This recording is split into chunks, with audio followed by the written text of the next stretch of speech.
So as you can see, I use a ton of data on a regular basis, and I recently went to Europe. And when I got there, it was nice weather, so I was outside using my phone a lot. I wasn't really too much around Wi-Fi. When I got there, I had gotten a message saying that I'd get unlimited text, data, and 20 cents a minute for calls, which is pretty good compared to some of the other plans that other carriers have.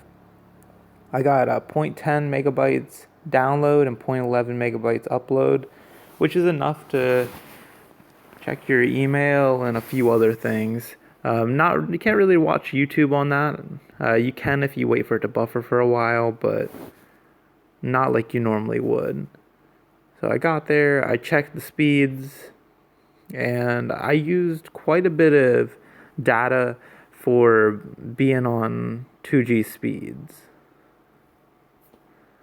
My friends actually, their carriers didn't work over there. They were too expensive. So I was able to tether. So everyone was able to use my data. And like I was saying earlier, once you get there, it'll send you a message like this and tell you what their the plan that you would have there offers.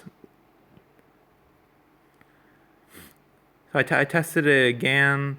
This is when I moved from Italy to Greece, and the speeds were a little bit better. And now we were getting a little closer to the end of the month, and July 1st until the end of August, it's the summer of 4G in Europe.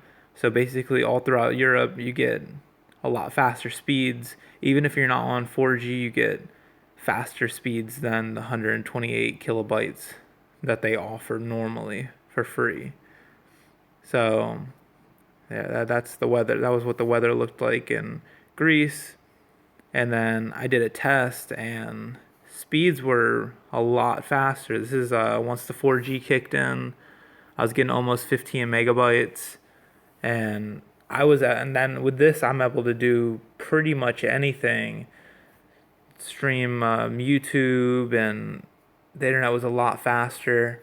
Um, Even with the slower internet, I was still able to video chat and do everything. The only thing about video chat is that it was pixelated, but that's a good way to save money. Instead of making phone calls, you could make phone calls in like Google Hangouts and just use data.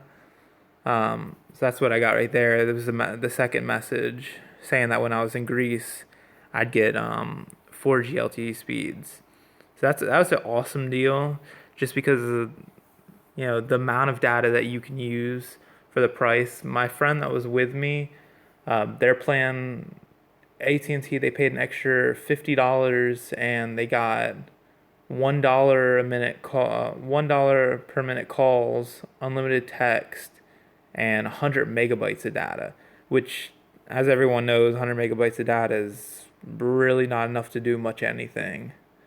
And I just wanted to show you guys I've had a great experience with being in Europe. As you can see, I was in Italy from June 17th until and then I'm in the end of July. I went over to Greece until the end of June. I went to Greece until the beginning of July, and I had service literally everywhere.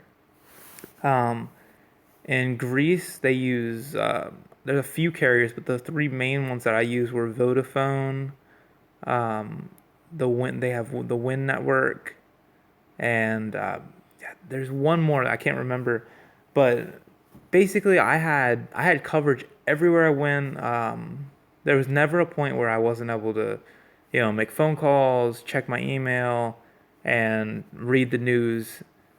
It's been a great experience switching to T-Mobile from Verizon. Because I remember last time I went to Europe with Verizon, it was a lot more expensive, and this has saved me a ton of money, and it's been really enjoyable traveling, being able to use Google Maps and all these other features that you normally would have to wait for the Wi-Fi, and then the Wi-Fi, is kind of hit or miss. Sometimes you get decent Wi-Fi, other times it's worse. It's even worse than the 2G speeds. But yeah, I've had a great time. And then once the 4G kicked in, it was even better. I was able to do everything I wanted to do and more. Um, but yeah, just props to T-Mobile for offering such a great plan. I really appreciate it, and I'm sure a lot of other people do, especially with summer travels.